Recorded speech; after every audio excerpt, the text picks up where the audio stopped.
Yes, turabaye ikaze kandi bakunzi ba Pam Channel TV mu kindi kiganiro cyacu Smart Minds. Nkuko twama tubikora kandi twizera ko ufise Smart Mind kugera kure birashoboka. Aho muri hose kare muri kino kiganiro aho tugomba tuyagisha no munsi Brice Niyonzima asanzwe serukira ishira hamwe cyangwa umugambi Visit Burundi. Visit Burundi ni umugambi twama tubona henshi cyane haba kudupira haba mu bikorwa bitandukanye tukabona abambaye Visit Burundi. Mbe Visit Burundi ni iki? Ni umugambi utangurira he ugaherera he? Umariye iki igihugu? Mbe abawutunganije ni bande?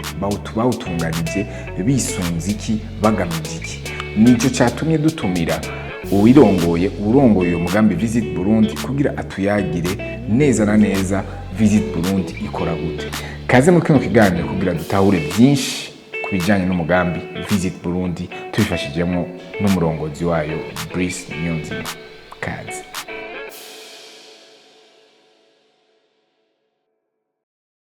Yes, nkuko narimeje kwibabwira abakunzi ba Pam Channel TV uno munsi twakira Brice Niyonzima araza kutubwira neza ko ari umuyobozi cyangwa hagarakiye umugambi Visit Burundi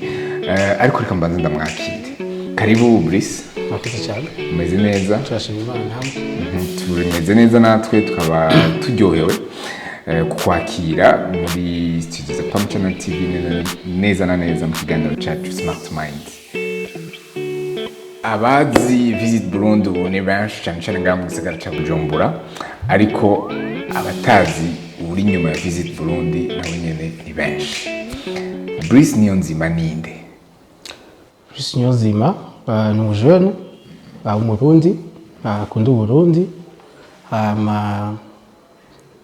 akiri umujene akunda Burundi ashaka kugira icyo ashoboye guteza imbere igihugu ciwe, yiyumviriye ico ciyumviro ngaja mu make. Okay, tubwiye ati mvuze ko ico cyumviro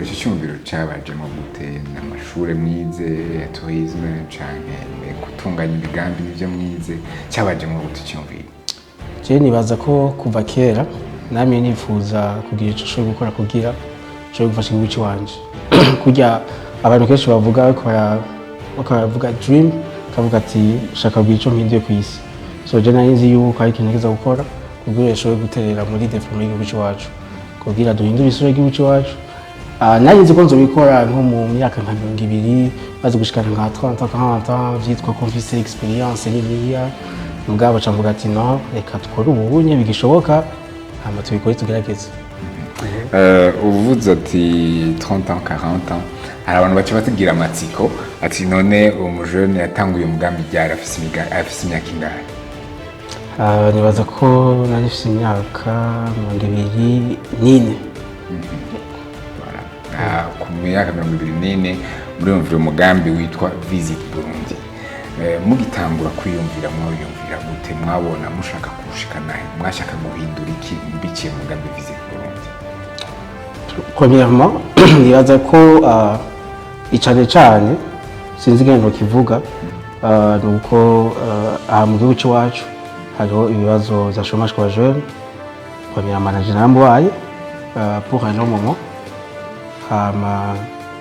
hariho na ikintu nibaza ko muri société numva ko nayishaka yuko naco ndohindura bivanye na histoire bisanzwe dufise. Rero naciye mvuga ati reka niyumvire ikintu cyotuma abarundi batera imbere, abajene baronka akazi, akaranga n'ibico kama bikaba restauré uko novyita sinzi bivuga mu kirundi neza. Abantu ntibibagire sinzi ngene novyita ntibibagire imico kama n'akaranga k'iwacu cyane cyane ku bajene que ce soit abanyi bakuze que ce soit n'abandi bazoza mu mageneration yandi. Hanyuma camvuga ati rero je dois faire quelque chose qui est global, qui soit gutoucha tout le pays, qui soit gutoucha tous les Burundais, umwe wese ahavuka koko iyo barimwo, hama tukashobora twese tukaja hamwe tukaba fier igihugu cyacu kuko nabo nico ikintu gikomeye cyane. Hari usanga ugiye hanze uko urabwira umugenzi w'umuzungu wawe ugacumubwira ati I'm from Burundi, acuba ati igihugu naco nzi. Amakenshi rero kubera histoire ya 2015 wasanga umuntu agiye kuri internet akacabona abijya bintu so twaciye tubona yuko hariho un chemin à faire kugira dushobore guhindura deja isura y'igihugu hama tugakundisha aussi n'abarundi igihugu cy'iwabo hama aussi tugaca rero aussi duprofita nuko biciye muri tourisme économie yacu que ce soit local itera imbere hama abantu bakaronka ubuzi kubera ubushomeri bunini so soit l'idée nuko nategeza kugira ikintu gishobora gutusha tout le monde hama gahinduka ikintu gihugu hama mugitangura wari wenyene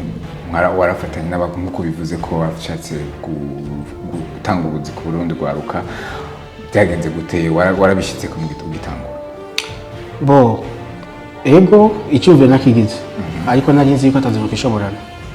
so mu bisanzwe ku isi nzima ni byiza ko ugira projet innovateur cyangwa uko bimeze kose mugabo il faut que tu sois entouré avec les bonnes personnes bashobora gufasha muri iyo novuga intambara bavyumva so rero camvuga ati ibi bintu bizo kubona abajene gusa ndavuga ati abantu bakuze cyangwa batangwe kudekuraja abajene gusa abaca bavuga ati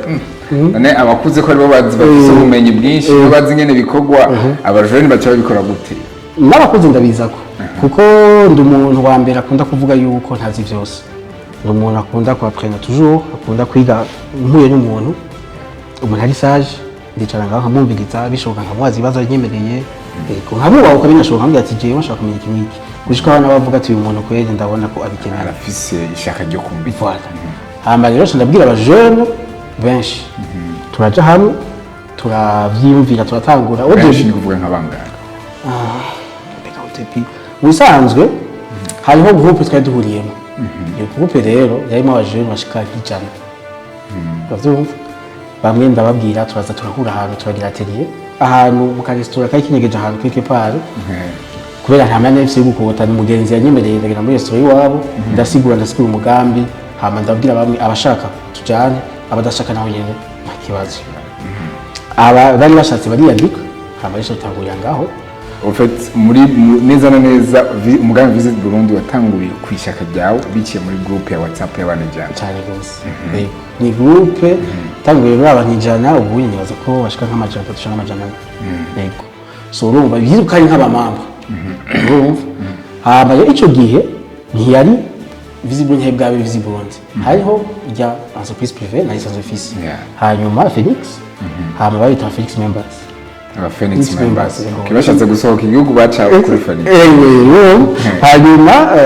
au début c'était Phoenix members nani vise projet yuko c'était une plateforme ngashaka ko abajene bahuriramwo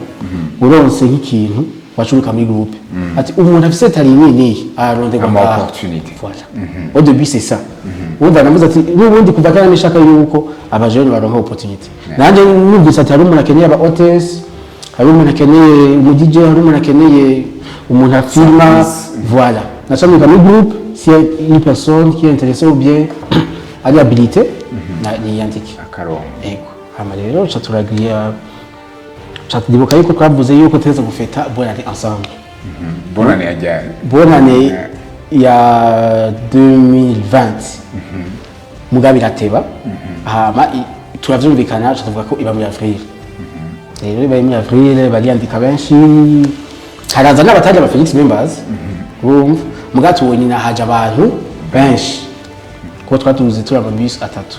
mugato turavuga ati mbega nitwo profita tugaca turansa ya tubone promotionnaire twari dushaka yuko tumenyekanisha intara zose mugato bagenda mu ntara imwe cyatuvuga katamwe muri muramvye kwa hari hafi kandi nibwo buryo twari dushoboye kuronka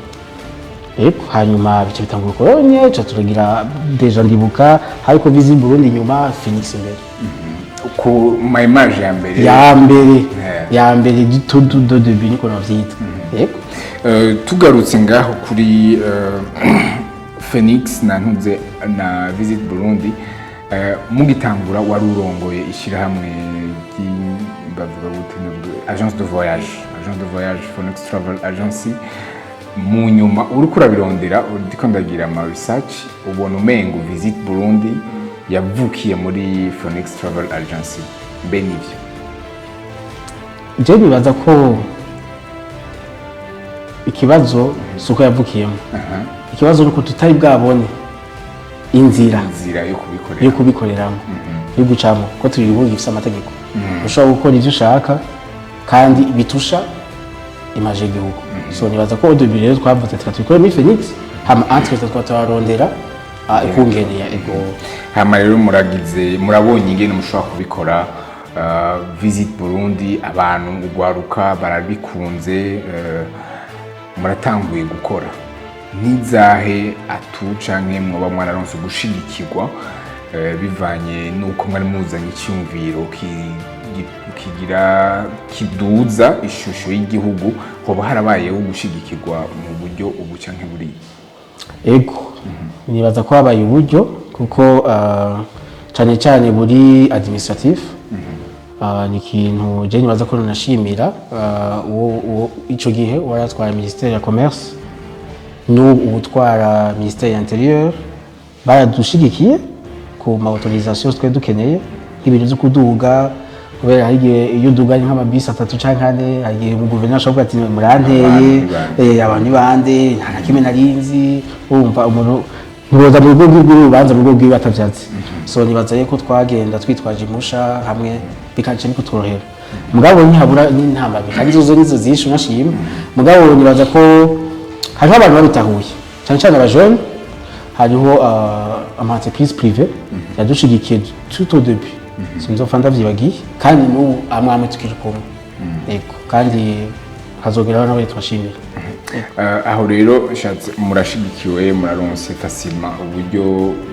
bwo gukora bon byoroheje byo bivuze plus ou moins bivuye kuri yo apuye mu mwaronse muratanga ibikorwa mu ntara bishaka ko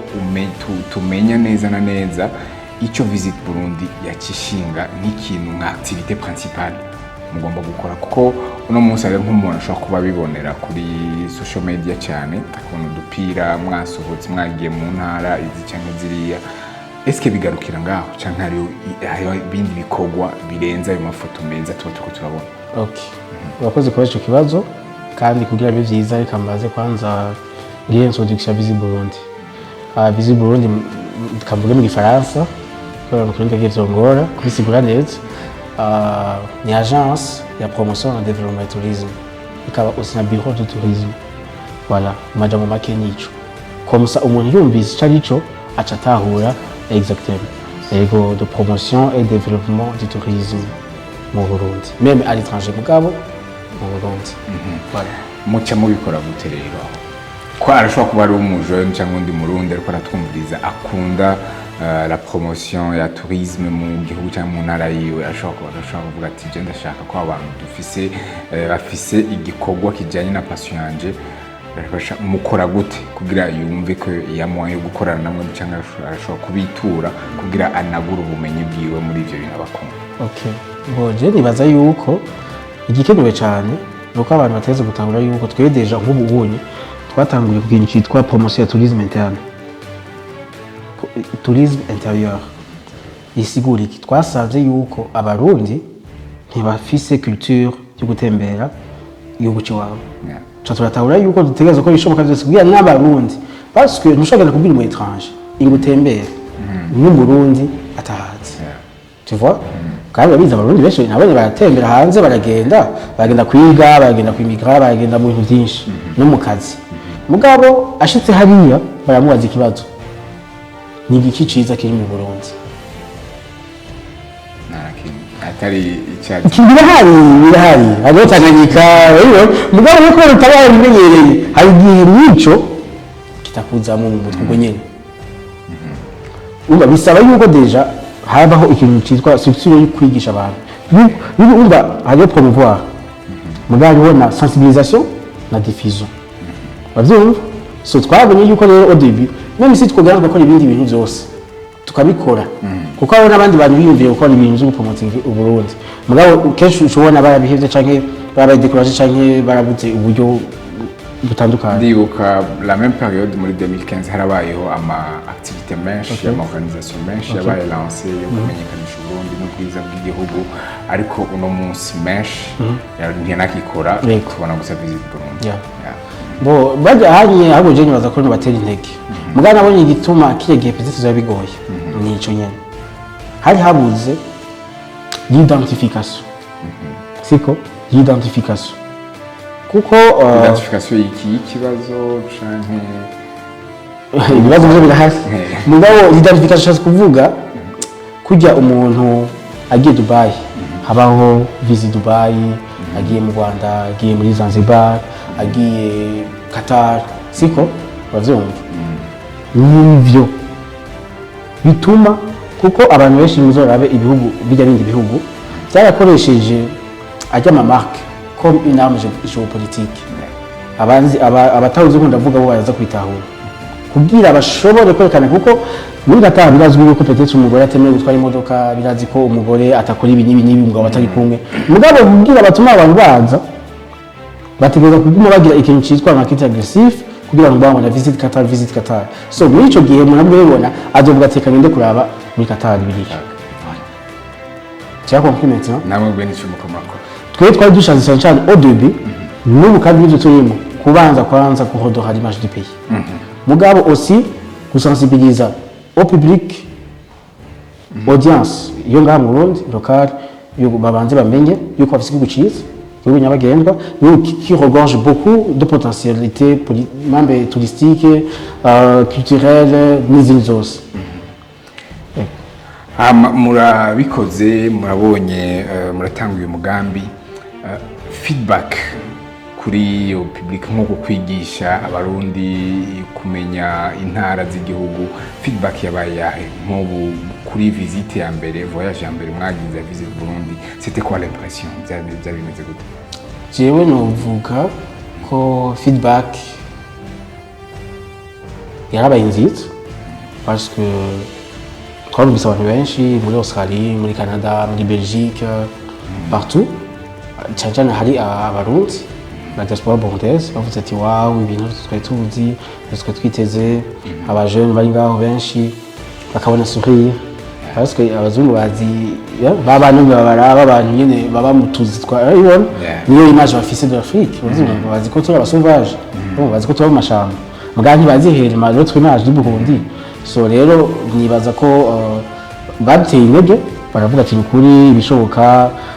ndibuka rero nigeze gutwemera n'ivyuma mugabo by the way nawe nazorabe turuka gihe twe nitwihebura turasharindiye nta kibazo rero nibaza ko feedback yabaye nziza ntihabura ego ama critique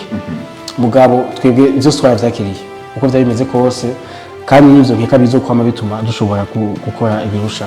prochaine hama uno munsi murabandanya mukoro umugambi wanyu Visit Burundi iramaze kwamamara igikuru mwaragikoze ariko gukomeza naho uyo mugambi nuko mukora guteka bigenda bon haya projet menshi nibaza ko tumaze gukora déjà on a participé muri Dubai Expo universelle pendant plus de nibaza ko twagiye muri décembre bata octobre twayamaze pendant plus de 4 mois Visit Burundi iboneka abantu benshi bayifotoje bavuze ati wow twe twara Visit Burundi tuzi ko Burundi butembere bati Burundi nyabagendwa dernièrement on a même participé muri foire internationale ya Tanzanie où twerekanye abantu muri East Africa bon n'abanyamahanga bien sûr ugashasha muri East Africa yuko natwe Burundi bashobora kudushiramo muri packages iwabo parce que turafise ama lieu touristique turafise n'abatour opérateurs bariko baraza bafise inguvu arona bamaze kugura amamodoka bumva bariko bagaza kwiprofessionnaliza bavyumva bagakorana n'abatour opérateurs bo hanze bazungu bakakira abazungu direct abo bakuye muri Denmark bakabaza nini so nibaza ko duko twashaka kurisha ikintu kugira tuzoje muri circuit nimba umuntu aje muri Tanzania tukamakira ku mupaka tukamutembereza hama tukamusubizayo agashaka muri Tanzania nimba umuntu aje mu Rwanda akavuga ati ndashaka kubona Tanganyika akaza tukaye mupaka cyangwa afata indege tukamwakira uko nyene kuko nabonye hariho circuit entre hariho kera hariho circuit entre u Rwanda Uganda Kenya Tanzania mu Burundi ntibari kandi bigeze bunajamo so nyabaze ko nshaka guhindura ico kintu rero so harizo zose turashaka guhuza abatour opérateurs bo hanze n'abatour opérateurs mu Burundi so urumva hama ikindi kintu naco turashaka kwerekana guparticiper mu événement que ce soit national muzorare kenshi iyo haje une personnalité publique wo hanze turamujya atambara mu Visit Burundi comme ça kugira n'abantu biwanyu compatriotes biwanyu bamenye yuko igihugu cyacu nyabagendwa hama gufasha pour événements internationaux que soit ama foire nibaza ko prochainement tuzoparticipa muri foire yo muri Canada baza muzobibona aho nyene tubaze utubwiye foire zitatu maze participamo muca mugaragaza iki nk'ikintu kivuye i Burundi muca mushira hiye wakoze cyane abantu benshi bazi ko tourisme iri global harimo ibintu byinshi harimo culture harimo musique artisanat n'ibindi harimo economy harimo investment urumva kwerekana yuko Burundi buri vierge deje bavyumva amafe basho kuyakoreraho bavyumva parce que ahandi baramaze gushika mu gihugu baramaze gushirayo usanga mu Rwanda yo Radisson usanga mu Uganda yo ama hotel akomeye bavyumva so ugasanga rero dushaka kubereka yuko ngaha mu Burundi voilà ziza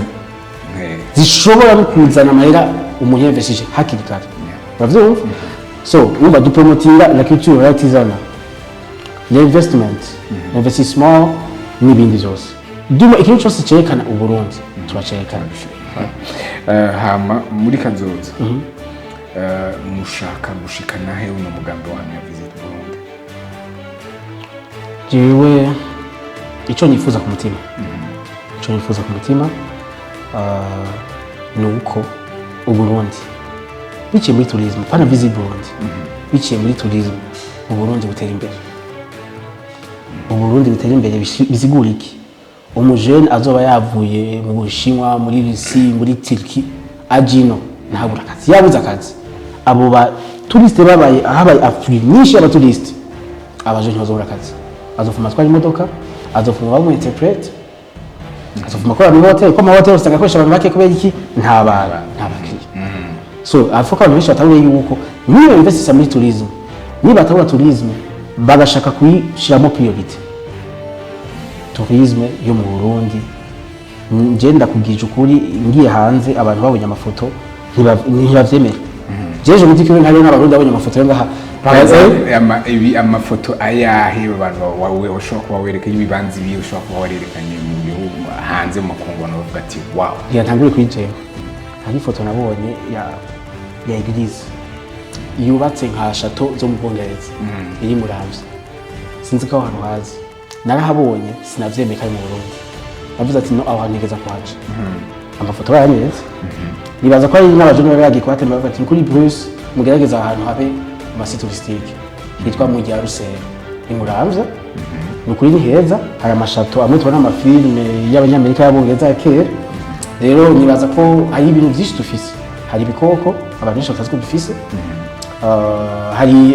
ya beaucoup de potentialité bisigura ibikoko abantu benshi bakunda kuvuga ko mu Burundi ibikoko byaheze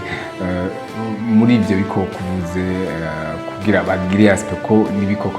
biri mu bintu nyamukuru bituma abakerarugendo benshi baza mu gihugu ikoko kimwe kigihari mu gihugu abantu batazi cyo bari iki kama chimpanzee kama singe y'ubundi bwoko ntazi gusa ari makamba nibaza ko hariho n'amabuffle muri parc de Ruvubu hariyo ari ubundi bwoko bavuga antilope bwa ifise amakoni maremare kandi nibaza yuko atari ahantu hose ibiharira muri Afrika so urumva iya beaucoup de choses hama ntibagiye nje mu karanga mu culture dufise intambo z'ubwoko bwinshi nka mu Burundi sinzi kurabona kera muri televiziyo baravyerekana nubwo ubu nyine kizekana cyane bavuze kubera kwakunye ko gupromotinga l'art touristique bitagihari grâce à vous nireza ko bizogaruka tuko turagerageza none nk'abamasayi ikintu cyatari bagira niki bakunda bazuba bakunda bijye nyene kujya nyene nature bazuba bisigura iki hari ibintu dushobora ku exploiter bifise potentialité uwo culturel hari agasimbo hariho intore hariho abapigme voilà izo ni ibintu byose bishobora gutuma umuzungu ntazoza ava mu nzu yiwe nziza ashike ngaha hari amashaso agaye mu hotel nziza kuko nta kintu kizoba gihindutse bavyumva ifore kabona yuko produit de niche bobe ni gifise no différent abakenya badafise n'abaganda badafise n'abatanzania badafise so twitwa bifise voilà aho rero umuntu ariko atumva ashaka kumenya inguvu bibasaba kuko nk'ibyo n'ibintu bisa n'ibyibagiwe mbere n'urwaruka rwinshi mu Burundi bivanye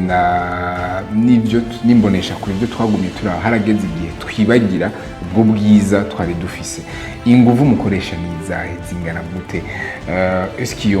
mu programa gute akazi kanyu kugira mubandanye mugaragaza ivyo bikorwa ku Barundi n'amakungu? Tuba dufise calendrier iba imeze gute, que soit participer mu mafoire, que ce soit yo ngaha canke hanze.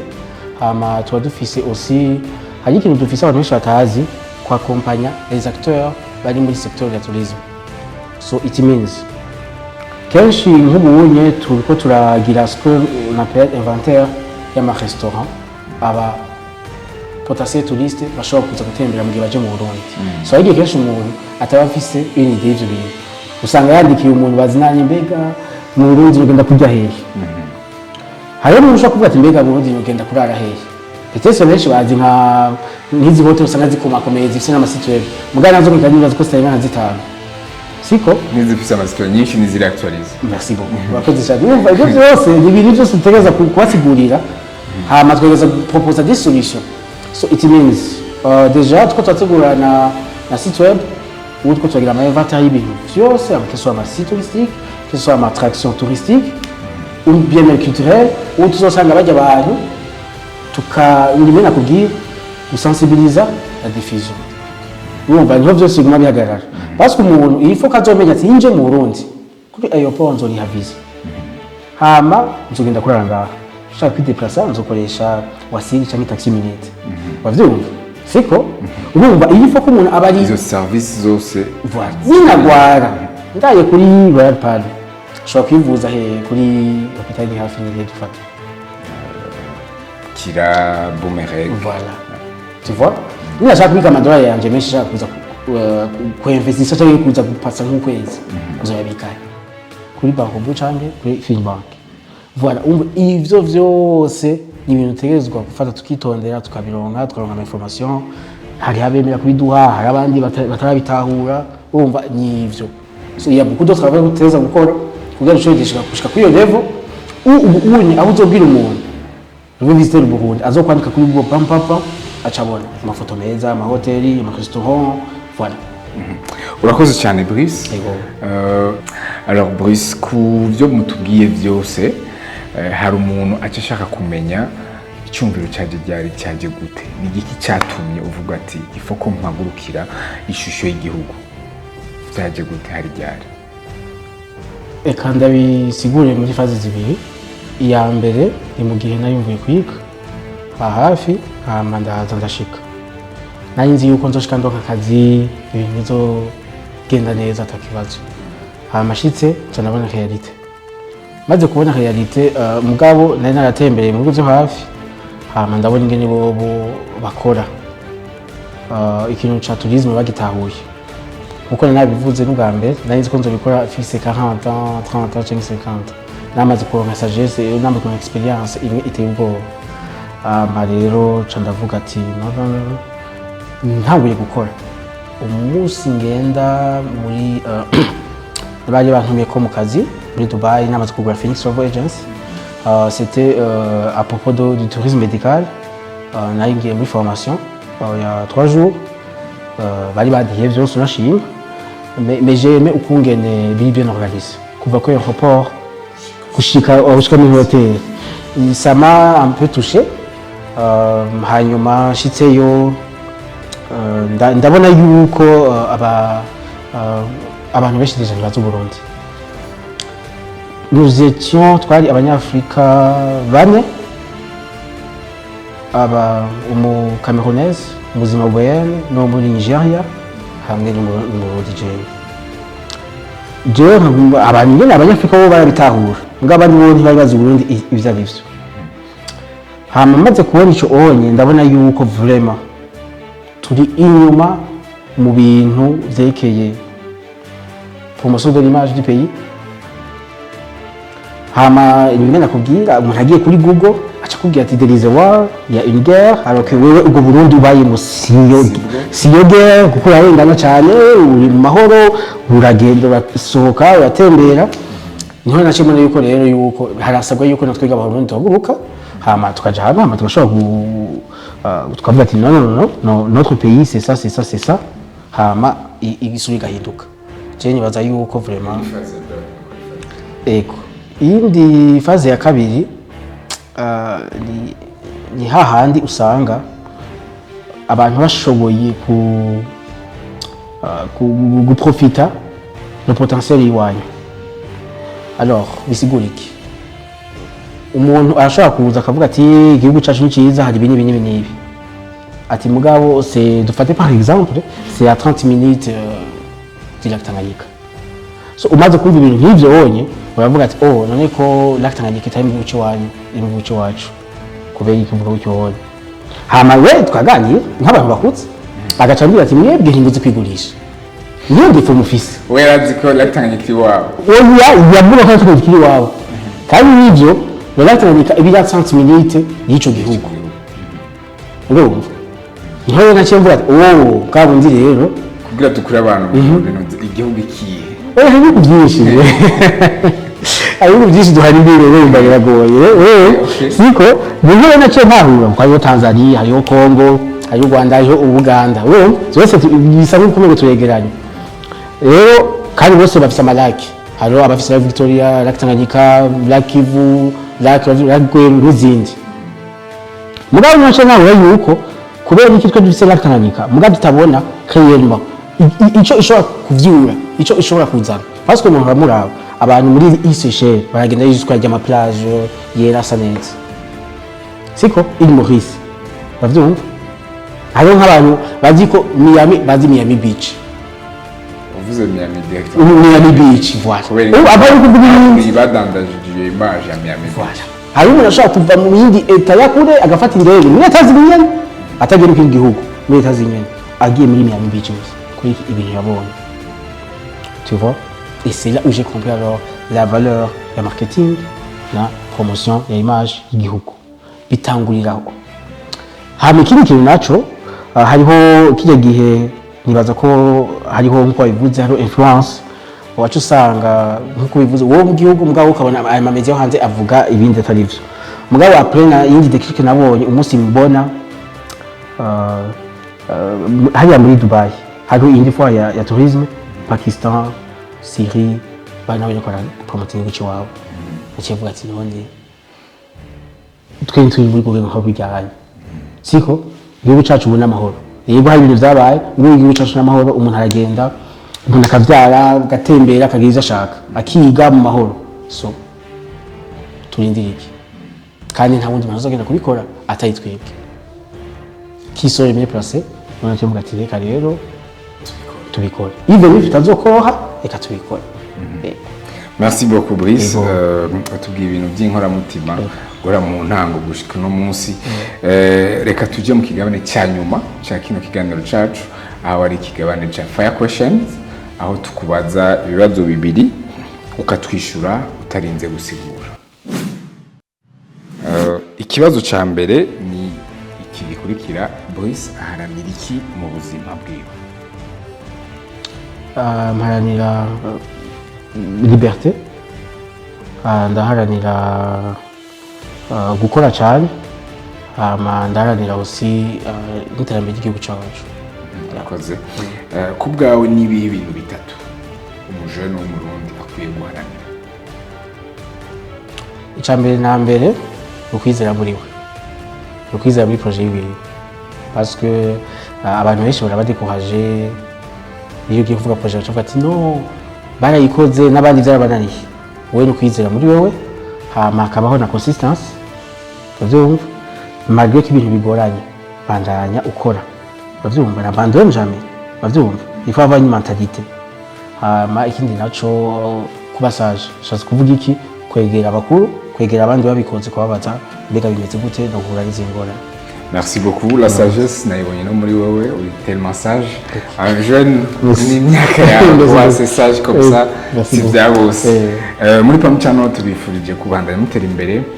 mwakoze kuduha kano kanya mukaza muri studio yacu kugira tutuyagire umugambi Visit Burundi sinzi ko hoba hariyo ikindi kintu wumva kiro kirabira muri wewe tutashoboye kukubaza ifuza kuvuga akanya naka imbere yuko turangiza.